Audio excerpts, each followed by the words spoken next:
జిల్లా ఆసిఫాబాద్ మండలం మానిక్గూడ శివారులో చిరుతపులి సంచారం తీవ్ర కలకలం రేపుతోంది. పంట పొలాల్లో చిరుతపులి అడుగులను గుర్తించిన అన్నదాతలు అటవీ శాఖ అధికారులకు సమాచారం అందించారు. పాదముద్రలను పరిశీలించిన అధికారులు అది చిరుతపులేనని నిర్ధారించారు.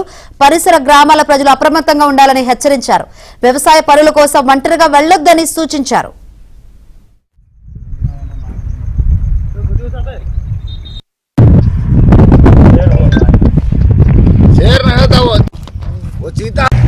మా చుట్టాలు ఇక్కడ వ్యవసాయం చేస్తారు. మానిగూడలో ఈ 2-3 రోజుల నుంచి చిరుతపులి సంచరిస్తుంది ఈ ఏరియాలో. ఫారెస్ట్ అధికారులకు చెప్పినా కానీ ఫారెస్ట్ అధికారులు నిర్లక్ష్యం వహిస్తున్నారు. దానిపై ఏం చర్య తీసుకోవడం లేదు. చూస్తున్నారు, వెళ్ళిపోతున్నారు, కానీ ఎటువంటి ప్రొటెక్షన్ ఇవ్వడం. ఇక్కడున్న వ్యవసాయ కూలీలు చాలా ఇబ్బంది పడుతున్నారు. వేసిన పత్తి అట్లానే ఉంది. పత్తి చేనులకు పోవడానికి రైతులు భయపడుతున్నారు. రైతు కూలీలు భయపడుతున్నారు.